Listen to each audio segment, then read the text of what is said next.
জাহান্নাম সবথেকে নিকৃষ্ট একটি জায়গা, জাহান্নাম, যেখানে 70,000 শিকল দিয়ে বেঁধে রেখেছেন আল্লাহ তাআলা। হাসরের ময়দানে জাহান্নামকে সামনের দিকে নিয়ে আসা হবে। হাসরের ময়দানে সেই আগুন লীলিকা শিখা, সেখানে রয়েছে 7টি স্তর। সব থেকে নিচের স্তরে কারা থাকবে? আজকের প্রতিবেদন তাদেরকে নিয়ে।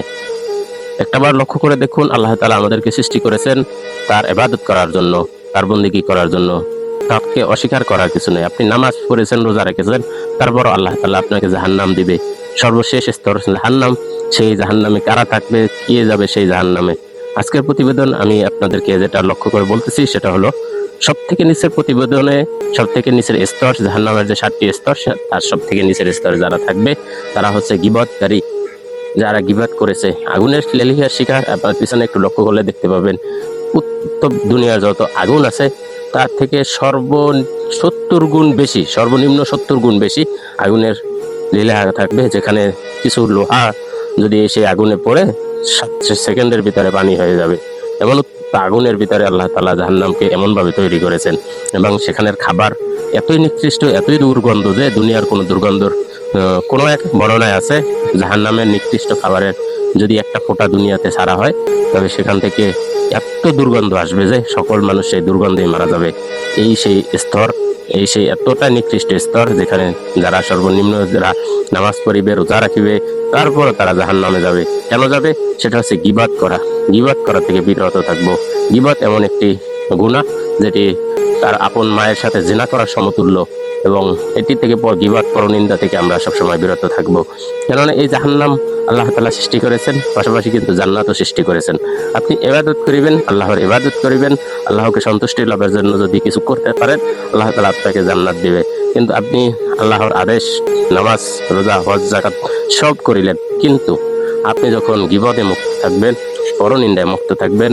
গীবত এমন একটা জিনিস যে এইটা আপনি যদি কারো প্রশংসা করেন, অথচ সেই ব্যক্তি প্রশংসা করার সত্য জিনিসটাও আপনি যদি সে শোনার পরেও যদি সে বিভ্রান্ত হয়, মানে আমি এমন একটা কাজ করেছি সেটা শোনার পর আমি বিভ্রান্ত হচ্ছি সবার সামনে, ওইটা থেকে বিরত থাকবো, সেটাকেই গীবত বলা হয়। এই গীবত আমি করেছি, আমি চুরি করেছি মনে করেন, কিন্তু সত্য, কিন্তু সেটা আপনি সকলের কাছে প্রকাশ করে দিলেন, আমি মানুষের কাছে বিব্রত হলাম, ছোট হলাম, তখন এটাকে গীবত বলা হয়। এই গীবত করা থেকে আজকের প্রতিবেদন থেকে আমরা এতটুকু তো শিক্ষা নিতে পারি যে গীবত করা থেকে আমরা দূরে থাকবো। গীবত, পরনিন্দা করা অতি মারাত্মক একটি গুনাহ, যা জিনার সমতুল্য।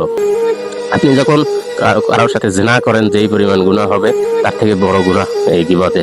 গীবত থেকে আমরা সবসময় দূরে থাকবো, কারণ আল্লাহ তাআলা হাসরের ময়দানে যখন জাহান্নামকে সামনের দিকে নিয়ে আসবে, তা দেখার পরে মুমিন বান্দাও থরথর করে কাঁপতে থাকবে যে আল্লাহ তাআলা সামনে আমাদের জন্য কি নিয়ে এসেছে। খুব ভয়ঙ্কর একটি জিনিস জাহান্নাম, যেটাকে 70,000 শিকল দিয়ে বাঁধা থাকে, সেটাকে টেনে হিঁচড়ে যখন সামনের দিকে নিয়ে আসা হবে হাসরের ময়দানে, আর আফাতের ময়দান যখন নিয়ে আসা হবে, তখন আপনি একবার চিন্তা করে দেখুন, একবার আল্লাহকে ভয় করুন, আল্লাহর প্রতি বিশ্বাস অটল রাখুন, এবং ন্যায় এবং ইনসাফের পক্ষে কাজ করুন।